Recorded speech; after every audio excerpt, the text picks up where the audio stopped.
Let's talk about sketching and coloring.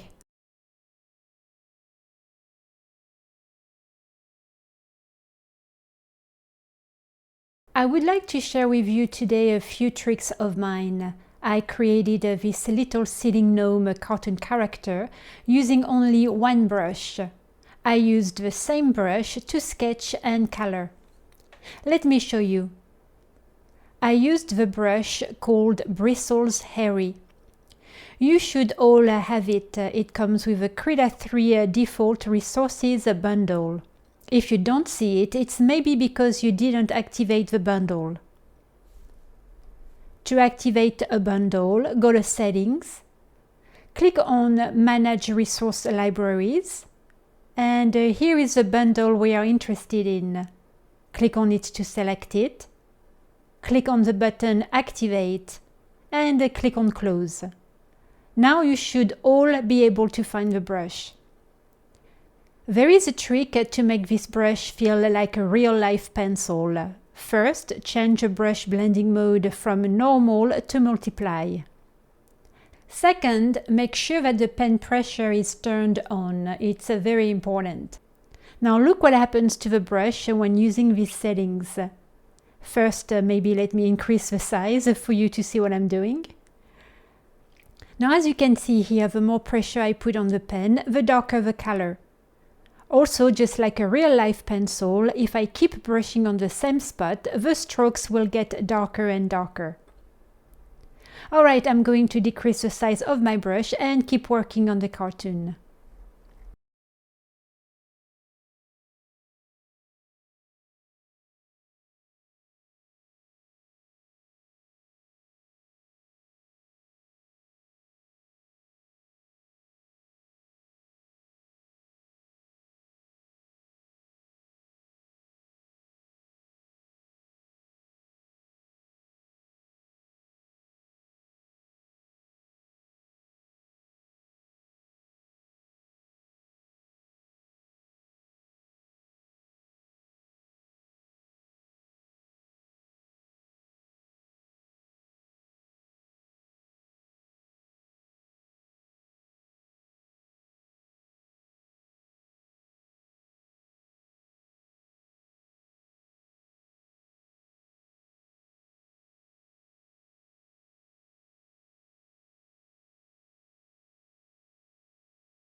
Before I continue, I would like to thank my very first 3 donors who kindly donated to my Ko-fi page.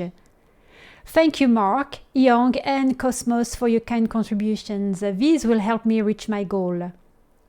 If any of you find value to my tutorials, please make sure to visit my Ko-fi page. I have put the link in the description box.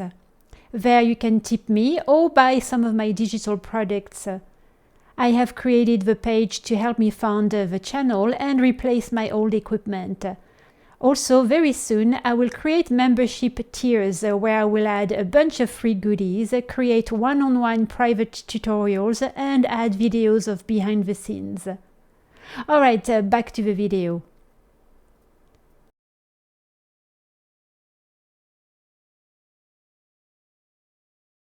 Create a new layer above the background. Hit F2 and rename this layer Base Color.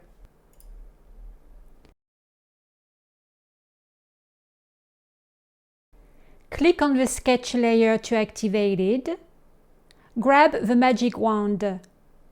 Now click anywhere on the canvas. If you cannot see the marching ants, remember that you can always see your selection by clicking on this button, the Selection Display button.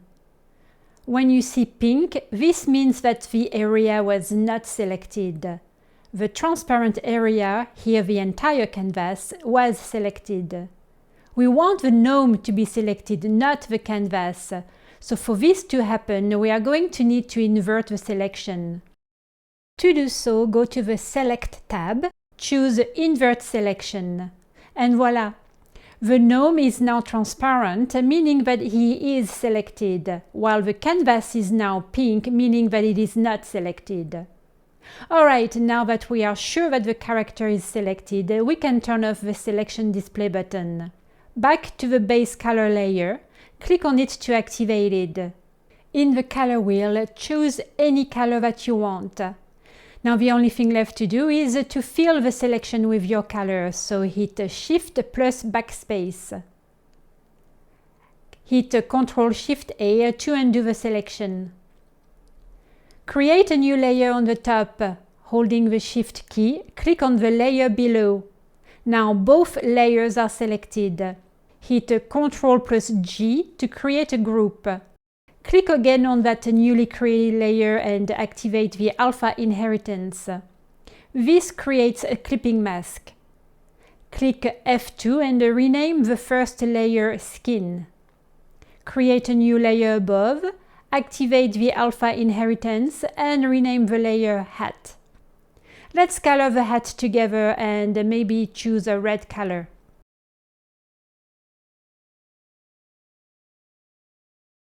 Grab your brush.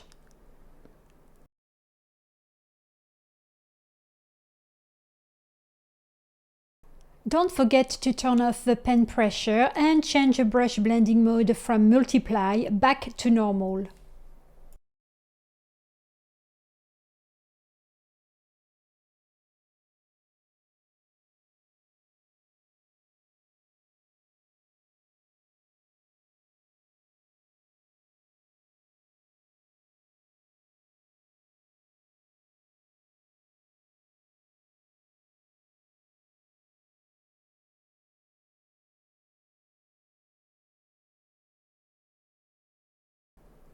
Now as you can see, we have some of the base color that is outside our line art.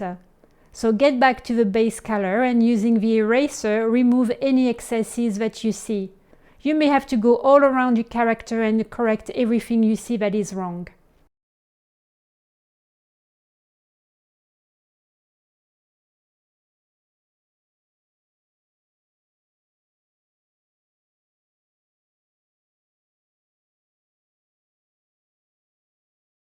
So now your job is to create as many layers as you need and color all parts of your character. I'll continue working and I'll get back to you in a few seconds.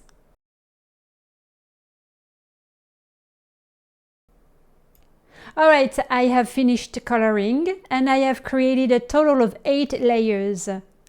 I decided to keep the base color as my skin color and therefore I removed the skin layer. I have a layer for the hat, the shoes, the shirt.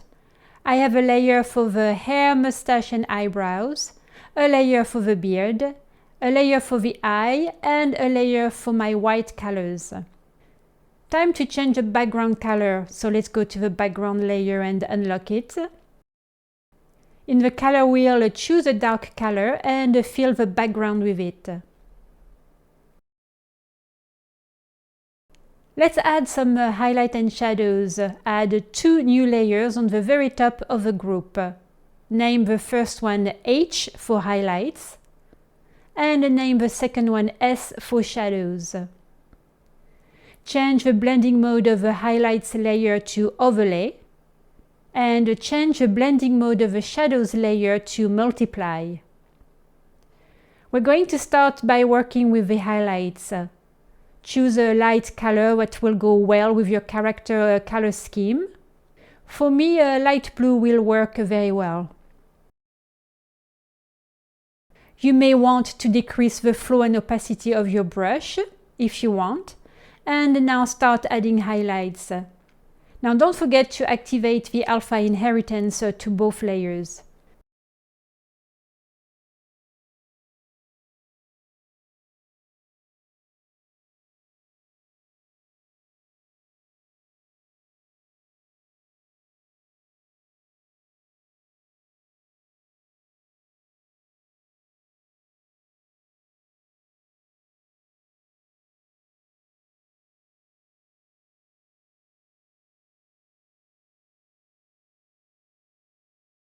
Now that you have added all your highlights, use the eraser mode of the brush and reshape them neatly.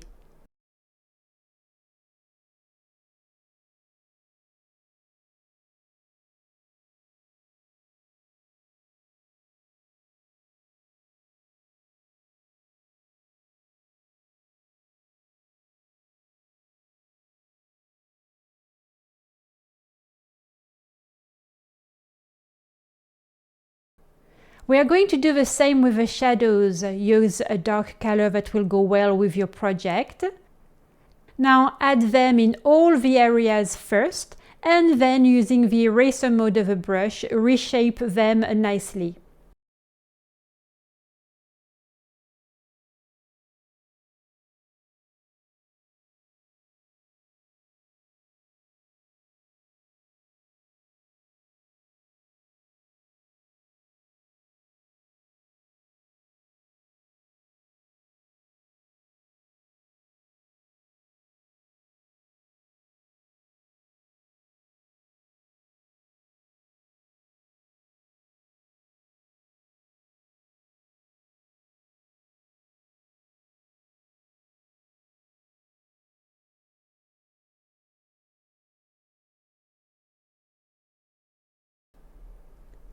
And you are done! So I went back to each of my layers and using a Ctrl+U, I changed the saturation and the hue of some of my colors. This looks better. So we are done for today. Please make sure to hit the like button or leave me a comment if this video helped you. I'll see you next time. Until then, have a wonderful week. Thank you for watching.